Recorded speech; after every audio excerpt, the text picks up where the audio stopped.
नमस्कार दोस्तों, मैं हूं मनोज कुमार गुप्ता। आप देख रहे हैं मेरे चैनल को जिसका नाम है रेगुलर क्लासेस फॉर अकाउंट। और आज चलेगा कॉर्पोरेट अकाउंट में। ये कॉर्पोरेट की बुक है केजी पब्लिकेशन और इसमें क्वेश्चन चलेगा आपका 15 जिसमें मेथड चेंज हो चुका है, कैपिटलाइजेशन मेथड, ठीक है। और वैल्यूएशन गुडविल है, चैप्टर नंबर 11 है। तो पढ़ो Shivani.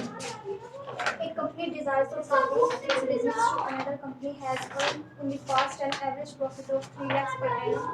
It is considered that such average profit are likely to be maintained in future or success.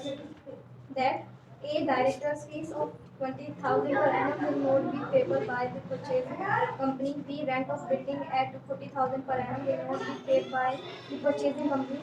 The value of net tangible assets of the vendor company at the beginning of year 12 months before the date of purchase was 36,50,000. In this type of business, 8% is considered to be reasonable return on capital investment. Calculate the value of goodwill by capitalization of super profit. ठीक है, तो यहाँ समझने वाली चीज़ ये है, बहुत सारे पॉइंट बोल दिए इसके समझाने के लिए, तो ध्यान से समझना है एक एक चीज़। और आपको थोड़ी सी थ्योरी भी पढ़वानी पड़ेगी। तो क्वेश्चन तो सबको मिल चुका है ना, ठीक है। तो यहाँ पे कहना चाह रहा है इस क्वेश्चन के अंदर कि एक company desirous of selling its business. तो एक कंपनी डिज़ायर करती है अपने बिजनेस को सेल करने के लिए अनदर कंपनी को, और has earn in the past average profit. यानी जो कंपनी जो सेल करना चाह रही है उसने बताया कि मैं पहले 3 लाख रुपए पर एनम के हिसाब से प्रॉफिट अर्न कर रही थी। It is considered that such average profit are likely to be maintain in future also. Maintain in future also except that. यानी कि वो it is consider that such average profit is likely to be maintain in future also except that. यानी यही जो profit है आगे भी maintain हो सकता है, लेकिन कुछ ऐसे अमाउंट है उसके बारे में बताया गया है। Director fees 20,000 per annum will not be payable by the purchasing company.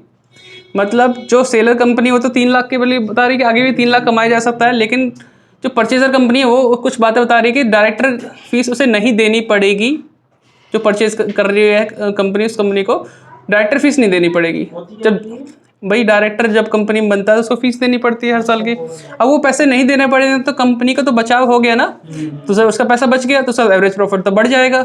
Rent of building वो भी नहीं देना पड़ेगा। तो इस हिसाब से देखा जाए तो 60,000 बचा ली उसने, तो उसका एवरेज प्रॉफिट क्या कहलाएगा? 3,60,000। ये इसका पैसा बढ़ गया। फिर आगे लिखा है the net value the value of net tangible assets of vendor company at the beginning of year.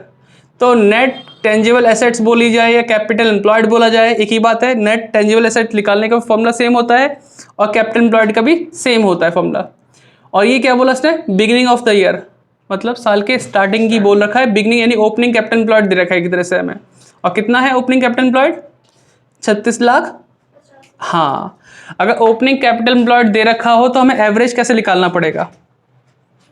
उस दिन मैंने कुछ सिखाया था, अगर ओपनिंग पता हो तो करंट ईयर प्रॉफिट का आधा हिस्सा जोड़ दो, और क्लोजिंग पता हो तो करंट ईयर प्रॉफिट का माइनस कर दो। और करंट ईयर वगैरह कुछ ना दे रखा हो, सिंगल प्रॉफिट दे रखा हो तो उसी से वही काम करना पड़ेगा। करंट ईयर तो तब होता है जब 5 साल का प्रॉफिट दे रखा हो, तो उसमें से जो 5th ईयर का जो करंट ईयर का प्रॉफिट होगा वो हमें ऐड लेस करना पड़ेगा। तो भी ना इसमें करंट भी है ना। हाँ, तो अब ये, हाँ ये एवरेज दे रखा है, इसी से यूज़ कर लेंगे हम। तो ये चीज़ कहाँ लिखी है वो भी बता देता हूँ, कहाँ से आपको इसके बारे में पढ़ना है डिटेल में। एवरेज कैपिटल एम्प्लॉयड के बारे में पेज नंबर 11.4 देखो। मेरे में तो है ही ना। नहीं है? देखो 11.4 नहीं मिल रहा?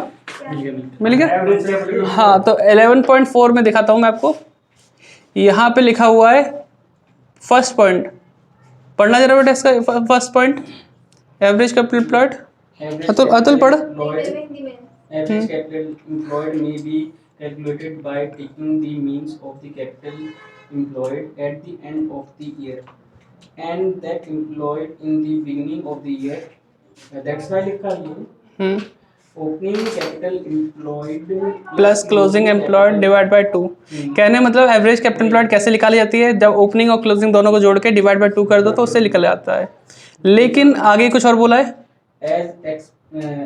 Accept from the fresh capital the capital employed increases over a year mainly due to due to profit earned hence Hence, average capital employed can be found out by Deducting, deducting of half of the profit of the year from the capital employed at the end of the year, or by adding half of the profit of the year to the capital employed in the beginning of the year.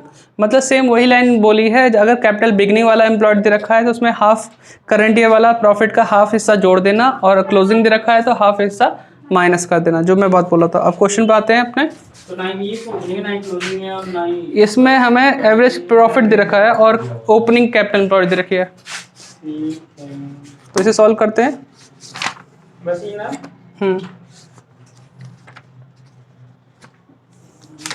अरे page पलट गया इसमें। Page number है 11.7 ठीक आ गया 27। नींद आप चढ़ जाती है वहाँ पे। कोई बात नहीं बेटा, अभी देखो।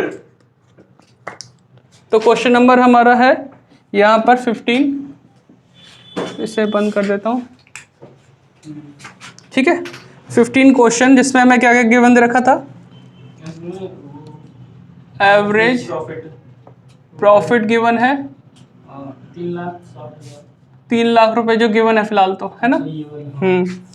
और हमें दे रखा था डायरेक्टर फीस वगैरह वगैरह दे रखा है, ठीक है। और ओपनिंग कैपिटल एम्प्लॉयड दे रखा है, ओपनिंग कैपिटल एम्प्लॉयड दे रखा है कितना हमारे पास, 36 लाख, ठीक है। अब इसी के लिए है कि ओपनिंग अगर कोई चीज़ दे रखी है, देखो यहाँ पे मैं एरो करके दिखाता हूँ। अगर ओपनिंग और क्लोजिंग दे रखा है, अगर ओपनिंग कैपिटल एम्प्लॉयड है, हमें एवरेज यानी बीच का हिस्सा निकालना है, तो आधा हिस्सा half of current year profit plus करना होगा। क्लोजिंग कैपिटल एम्प्लॉयड दे रखा है तो माइनस करना होगा कितना, half of current year profit. आपका करंट ईयर तो नहीं, सिंगल प्रॉफिट एवरेज प्रॉफिट दे रखा है तो इसी का करना पड़ेगा। ओपनिंग पता है तो आधा हिस्सा प्लस करेंगे, तो एवरेज कैपिटल एम्प्लॉयड हो जाएगी 36,50,000, है ना, प्लस इसका आधा हिस्सा कितना होगा 1/2 ऑफ 3 लाख, जो 3 लाख दे रहा है उसका आधा हिस्सा जोड़ देंगे, तो 36,50,000 प्लस इसका आधा हुआ 1.5 लाख, प्लस कर दो तो कितना हो जाएगा 37 1 38 लाख, ठीक है। ये आ गया हमारे पास। रेट ऑफ रिटर्न 8% कितना है, 8%। तो 8% के हिसाब से नॉर्मल प्रॉफिट कितना हो जाएगा, कैपिटल एम्प्लॉयड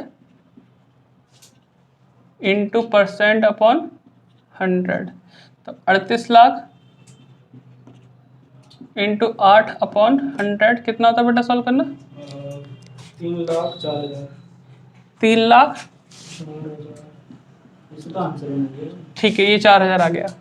अब हम इसका नॉर्मल प्रॉफिट आने वाला लिखते हैं, एवरेज प्रॉफिट लिखते हैं ना, एवरेज।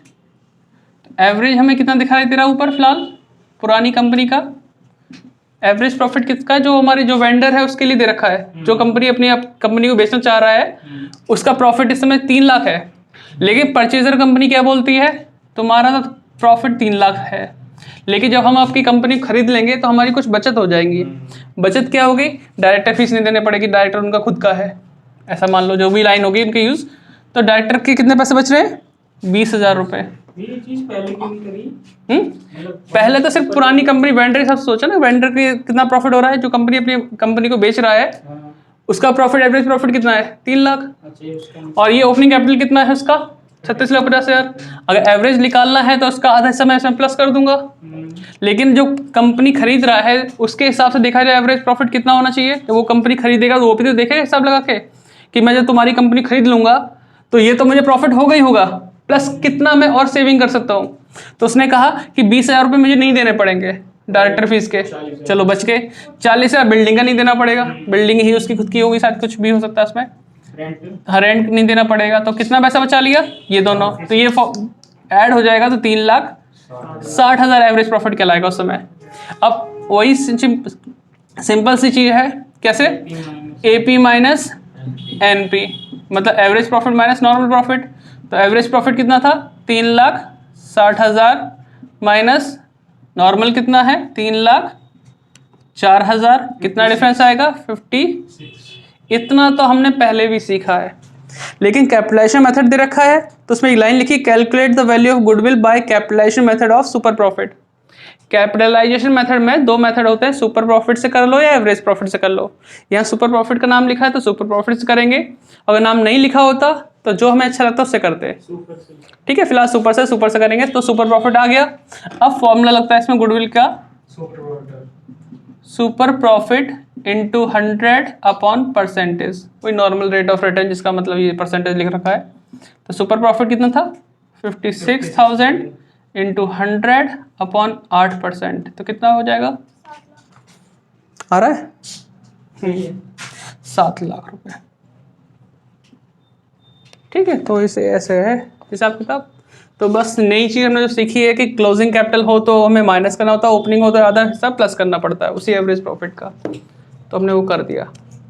ठीक है, तो इससे एवरेज प्रॉफिट का प्लस करना पड़ता है। हाँ जी, जो वेंडर के हिसाब से प्रॉफिट होता है ना, जो अपनी कंपनी को बेचना चाह रहा है उसके हिसाब से प्रॉफिट जो होता है उसका आधा हिस्सा प्लस करके दिखा देंगे। कोई दिक्कत तो नहीं, नोट डाउन कर लो। मेरे को ये सुना है